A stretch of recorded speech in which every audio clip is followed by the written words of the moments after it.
Okey, sekarang ni Syara baca buku dari manusia daripada perspektif Al-Quran. Buku ini ditulis sekitar 2006 dan Abah beli pada 2009. Dan Syara membacanya pada 2026. Semoga ilmu yang Abah tinggalkan ini dapat menjadi amal jariah untuk Abah, InsyaAllah. Dan Syara terbaca dalam satu muka surat ni randomly je. Muka surat ni menceritakan tentang nikmat yang akan diperolehi oleh orang-orang yang beriman. Surah Al-Fusilat ayat 30 hingga 32. Actually ayat surah Al-Fusilat ni Syara dah pernah dengar daripada ceramah Ustaz Wadi Anwar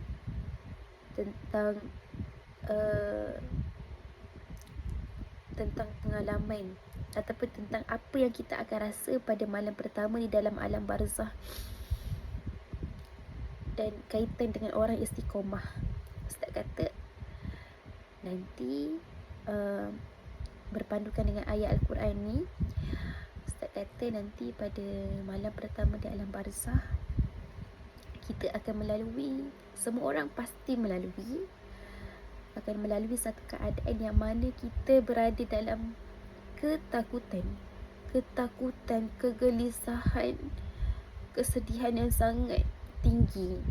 Kalau kita rasa kat dunia ni kita dah rasa sedih, kita dah rasa gelisah, kita dah rasa nak nangis sangat-sangat, tak berhenti-henti, kita perlu rasa bimbang sekiranya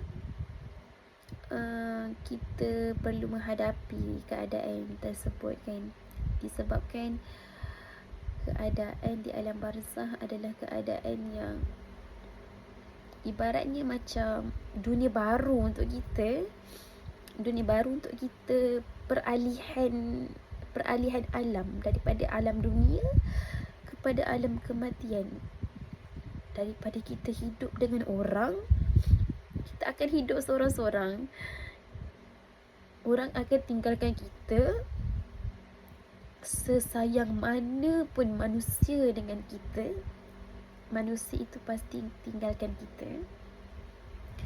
Setinggi mana pun manusia akan ingat kita, tetapi bila kita ditanam, kita berada di dalam kubur, di alam barzah, akan ada juga waktu yang orang lupa dekat kita. Sebab kita dah berada dalam satu alam yang jauh daripada manusia, daripada alam kehidupan. Dan waktu tu adalah waktu untuk kita menerima semua perkara, menerima apa yang telah kita buat ketika di dunia ni. Kita akan rasa takut sebab berada di alam yang baru. Kita akan rasa takut untuk duduk seorang-seorang. Kita akan rasa takut dengan azab kubur. Kita akan rasa takut dengan perkara-perkara yang kita pun tak pernah bayangkan untuk kita hadapi. Kita akan rasa takut untuk hari kebangkitan mahsyar. Kita akan rasa lamanya duduk dalam kubur, bilalah kiamat. Kita akan rasa tak sabar nak hari kiamat tu, sebab kita dah tak rasa macam tak sanggup dah duduk dalam kubur. Kemudian bila kita dah dibangkitkan, kita akan rasa takut, kita akan rasa gelisah untuk hari pembalasan, untuk hari penghakiman. Kita akan rasa takut bila semua perkara yang kita buat akan ditayangkan. Kita akan rasa takut untuk melalui Siratul Mustaqim. Kita akan rasa takut untuk setiap keadaan pada hari kiamat nanti. Nauzubillahi. Tak boleh bayangkan macam mana keadaan tu.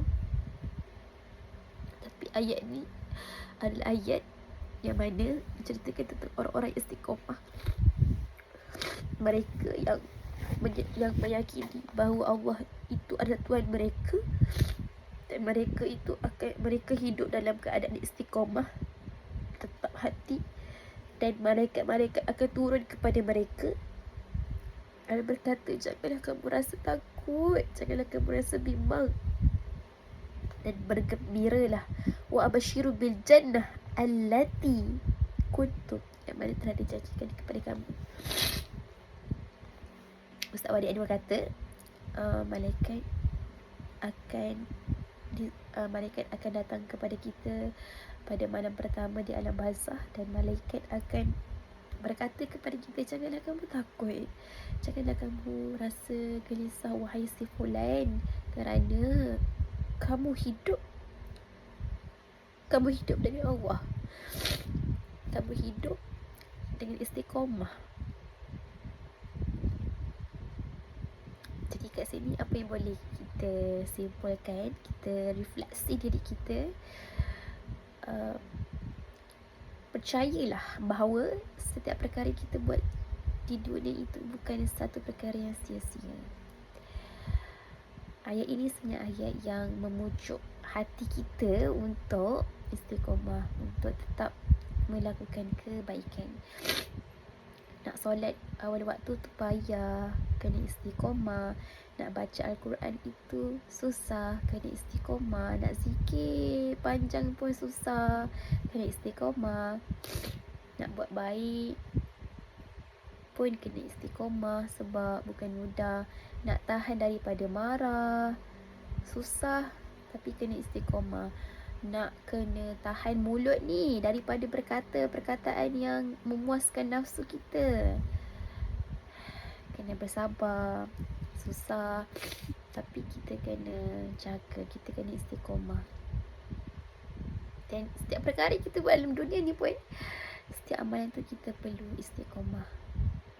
Jadi sila cari bagaimana cara untuk awak istiqamah, sebab istiqamah ni sebenarnya bukan satu perkara yang kecil. Menurut ayat ni, istiqamah ni adalah satu hadiah untuk daripada Allah, yang mana Allah akan menggembirakan kita. Jadi tetaplah istiqamah, fastaqim, tetaplah istiqamah sedikit-sedikit, dan akhirnya kita akan menjadi orang yang istiqamah daripada kita bangun tidur hinggalah kita tidur semula, daripada kita lahir hinggalah kita meninggal dunia. Wallahu a'lam.